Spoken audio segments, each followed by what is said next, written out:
Hello everyone and और बहुत ज़्यादा कमेंट आ रहे थे आप लोगों के कि इम्पॉर्टेंट जो पोइट्री है ये इम्पॉर्टेंट जो क्वेश्चन है MEG 1। सो बात करेंगे इस वीडियो में हम MEG 1 जो कि है आपकी क्या है ब्रिटिश पोइट्री। तो ब्रिटिश पोइट्री का सबसे पहली बात तो घबराना नहीं है, क्योंकि ब्रिटिश पोइट्री का जैसे ही आप बुक्स देखते हैं उसमें 135 प्लस पोइट्रीज़ हैं, ठीक है। बट 135 पोइट्रीज आप सब जानते हैं कि एक एक राइटर की, एक एक पोइट की 10-10 12-12 पोइट्री भी आपके सिलेबस में मेंशन है। बट क्या आपको लगता है कि हर एक पोइट की वो 10-10 12-12 या जितनी भी पोइट्रीज आपके सिलेबस में हैं वो सब आपको करनी चाहिए एग्ज़ाम्स के लिए? देखिए, प्रिपरेशन ना दो तरीके से होती है। एक होता है कि आप A to Z सब कुछ कर लें 2-3 महीना लगा के, बिकॉज एटलीस्ट अगर आप सारी पोइट्रीज को करते हैं, दिन में एक पोइट्री भी करते हैं, तो आपको 2 मंथ लग जाएंगे, ठीक है। क्योंकि आपको पता होगा वेस्टलैंड जैसी पोइट्री तो इतनी लंबी है कि आप एक दिन में हार्डली एक ही पोइट्री कर पाएंगे, क्योंकि वो 5 पार्ट्स में डिवाइड है। और कुछ स्टूडेंट तो ऐसे भी होंगे जो उनके सिर्फ पार्ट्स को ही कवर कर पाएंगे। तो स्मार्ट वर्क क्या बोलता है? स्मार्ट वर्क बोलता है कि आपको क्या करना है, प्रीवियस ईयर पेपर को व्यू करना है और वहाँ से जो मोस्ट वांटेड कह सकते हैं आप, जैसे कि क्रिमिनल्स होते हैं, बट यहाँ हम पोइट्रीज़ की बात करें, मोस्ट वांटेड पोइट्रीज़ मीन्स वो पोइट्रीज़ जो बार बार रिपीट हो रही हैं, जिनका रिपीटिशन ज़्यादा है, उन पोइट्रीज़ को कवर कर लो। और ऐसा है कि उन पोइट्रीज़ में से ही जो आपका पेपर है वो देखने को मिलेगा। अब आपकी स्क्रीन पे नज़र आ रहा होगा आपको important poetries on the basis of previous year paper. ये पोइट्रीज़ मैंने लास्ट 5 to 6 ईयर के पेपर को एनालाइज करने के बाद यहाँ पे लिखी हैं, ठीक है।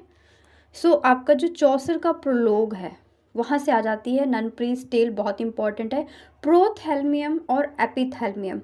अगर आपका RTC का पेपर आता है तो या तो प्रोथैल्मियम या तो एपिथैल्मियम में से एक RTC जरूर आपसे पूछेगा, ठीक है। ये किसने लिखी थी? एडमंड स्पेंसर जी ने लिखी थी। उसके बाद इन्हीं की है सोनेट 77।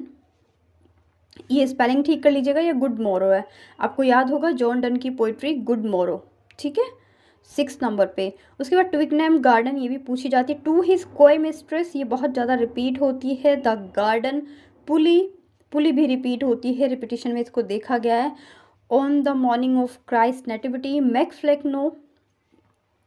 उसके बाद an epistle to doctor Arbuthnot, the tiger, the lamb, chimney sweeper, Kubla Khan. Kubla Khan बहुत बहुत इंपॉर्टेंट है, और चिमनी स्वीपर भी।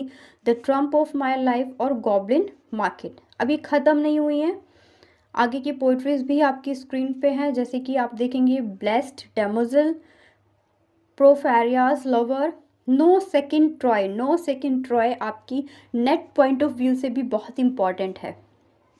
जो स्टूडेंट MA करने के बाद नेट के बारे में सोच रहे हैं उनके लिए भी ये जो नो सेकेंड ट्रॉय है, वेस्टलैंड हो गया, अभी पीछे हमने डिस्कस किया था कौन सी पोइट्री को, कुबला खान हो गया, the triumph of my life, ये सब पोइट्री बहुत इंपॉर्टेंट है नेट पॉइंट ऑफ व्यू से भी। उसके बाद वेस्टलैंड। वेस्टलैंड के जितने भी पार्ट्स हैं आपके सिलेबस में, 3 या 4 पार्ट्स हैं, जितने भी पार्ट्स हैं वो आपको सारा पार्ट कवर कर दिया है। शायद एक पार्ट कोई मिसिंग है, वो आपके एग्ज़ाम तक वीडियो जो प्लेलिस्ट है वहाँ पे अपलोड हो जाएगा। उसके बाद है ईस्टर 1916, ये भी बहुत इंपॉर्टेंट है। Mister Bleaney, church going, daddy, Fra Lippo Lippi, dejection and odd.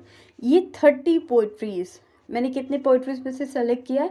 Around 150 poetries में से मैंने ये 30 पोइट्रीज सेलेक्ट किया है। और क्यों किया है? On the basis of previous year question paper, कि इनका रिपीटिशन ज़्यादा हो रहा है, ठीक है। तो इन पोइट्रीज़ को आपको बिल्कुल भी नहीं छोड़ना है। तो अब इम्पॉर्टेंट ये है कि आपको इन 30 पोइट्रीज़ को तो करना ही करना है। देखिए, आपके लिए जो बेटर था, जैसे आप बोलते हैं इम्पॉर्टेंट पोइट्री, तो अगर मैंने कोई चीज़ यहाँ पे मेंशन किया है, किसी चीज़ को इम्पॉर्टेंस दी है, बाकी इतनी पोइट्रीज़ को इग्नोर करके, ये मिक्स्ड हैं, ऐसा नहीं कि किसी एक ही जो पोइट हैं या पोइटेस हैं उनकी सारी पोइट्रीज़ यहाँ पे गिवन है। इसमें वो पोइट्रीज़ गिवन है जो रिपीट हो रही हैं, चाहे वो किसी भी पोइट ने लिखी हो। और मैं बोल सकती हूँ आपको कितने क्वेश्चंस अटैम्प्ट करने होते हैं? 5 ही आपको RTC करनी होती है, 5 ही आपको क्वेश्चंस करने होते हैं, ठीक है। आरटीसी में क्या होता है, ऊपर एक आरटीसी आ गई और उसी के ऑप्शन में एक दूसरी आरटीसी आ गई, दोनों में से एक करना है। इस तरीके से फॉर्मेट होता है इसका। फॉर्मेट में यहाँ पे डिस्कस नहीं करूँगी बिल्कुल भी, क्योंकि प्रीवियस ईयर क्वेश्चन पेपर की मैंने वीडियो ऑलरेडी अपलोड की हुई है, आप उसे देख लीजिए। और अभी जो रिसेंट पेपर हुआ है उसकी वीडियो आपको बहुत जल्दी मिल जाएगी, आपके एग्ज़ाम से पहले मिल जाएगी, ताकि आप पेपर का फॉर्मेट, अभी नया फॉर्मेट उसका देख सकें। अदरवाइज़ आप गूगल पे सर्च कीजिए, इग्नू की जो वेबसाइट है उस पर चेक कर लीजिए, उस पर आपको मिल जाएगा रिसेंट का क्वेश्चन पेपर MEG 1 का। तो इस तरीके से आपको पोइट्री कंप्लीट करना है।